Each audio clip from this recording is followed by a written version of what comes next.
کہ دلی راجستھان تمہارا یا خواجہ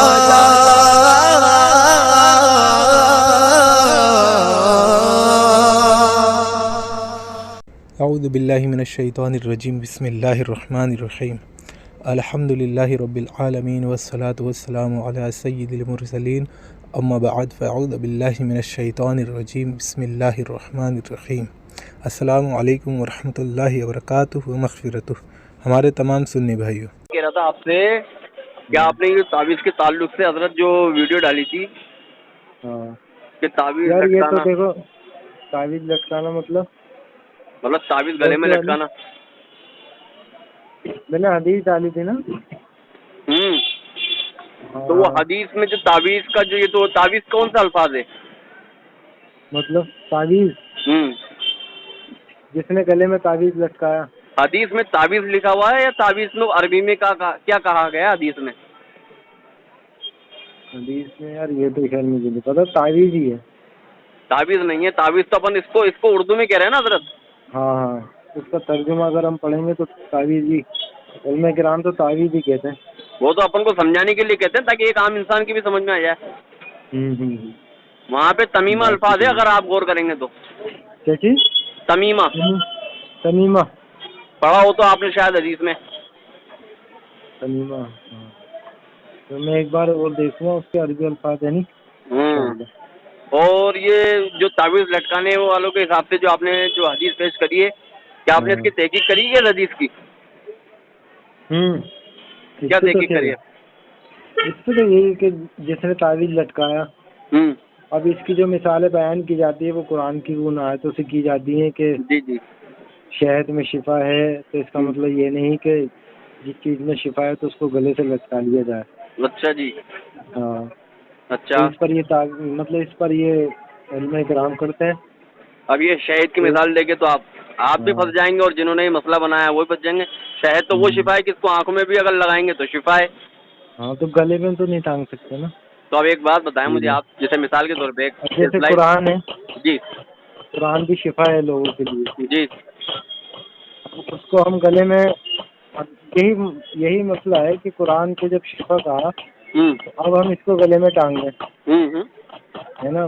اب بہت لوگ ہیں کہ قرآن کی آیت ہے تو گلے میں بھی ٹانگ لیتے ہیں کچھ نہ کچھ لکھ کے۔ تو یہ شرک کیسے ہوگا حضرت؟ مجھے بتائیں تو صحیح آپ۔ مان لو جیسے مثال کے طور پہ، زیادہ نہیں، اپن نے اللہ کا نام لکھ کے اپنے گلے میں ٹانگ لیا، نام اللہ کا، یہ اپن کسی کا بھی نہیں لے رہے، اور ایک انسان نے جیسے ہنومان کی یا بدھ کی کوئی تصویر وہ گلے میں لٹکا رکھی، تو بتاؤ شرک کدھر ہو رہا ہے؟ وہ ہنومان کا تو عقیدہ بن گیا نا پھر۔ اگر ہنومان سے فرض کرو ہنومان کی اگر کوئی مورتی یا کوئی بھی فوٹو ٹانگ لیا گلے میں، ہاں تو اس کی وہ عقیدہ دیکھا جائے گا نا اس کا کہ ان نے کیوں ٹانگی ہے۔ ارے حضرت اس نے کسی بھی اعتبار سے ٹانگی ہو، پر بدھ سے تصویر ان نے گلے میں ڈال رکھی نا اپنے۔ مشرقین جو ہے نا ان کی کوئی جو معتبر جو چیز ہے جن سے ان کی عقیدت جڑی ہوئی ہے، اگر وہ ایکٹیویٹی اگر ہم کریں گے نا تو وہ تو شرکی کہلائے گی۔ ارے سمجھے نہیں، بدھ کی تصویر گلے میں ڈال رکھی ہے، ڈورے سے باندھ کے تعویذ کی طرح گلے میں ڈال رکھی ہے، تو کیا آپ یہ عمل کر سکتے ہیں کیا؟ کیا چیز؟ بدھ کی تصویر گلے میں ڈال کے کر سکتے ہیں آپ یہ عمل؟ اور اگر اللہ کا نام، اگر آپ کا اللہ لکھا ہوا ہو باقاعدہ بالکل بہترین صاف الفاظوں میں، وہ چیز آپ کو ڈالنے کی دی جائے تو آپ وہ ڈالو گے یا وہ ڈالو گے؟ نہیں، اللہ کا نام تو ڈال سکتے ہیں۔ تو جو کلمات ہوتے ہیں تعویذ کے اندر، جو کلمات ہوتے ہیں وہ اللہ رب العالمین کے تو کلمات ہوتے ہیں حضرت، اس میں وہ شرک کیسے ہو جائے گا؟ وہ تو اللہ کا کلام ہے۔ اب میں اس کو اچھا ایک بات بتاؤں، اس کے تعلق سے میں آپ کو ایک حدیث بھیجوں؟ نہیں سنو، پہلے اس کو کلیئر کرو۔ اگر آپ یا میں کوئی بھی آپ اگر اللہ کا کوئی نام اگر اپنے گلے میں ڈالتے ہیں تو وہ نام کیوں ڈالتے ہیں آپ، ہے نا؟ بھائی ہم یہ اس لیے ڈالتے ہیں کہ اللہ تعالیٰ سے ہماری امید ہے، اللہ تعالیٰ ہمیں ہر چیز سے اپنی حفاظت پہ رکھتا ہے۔ ہاں تو آپ کا عقیدہ جو ہے وہ اللہ کی طرف ہی تو جائے گا نا۔ ہاں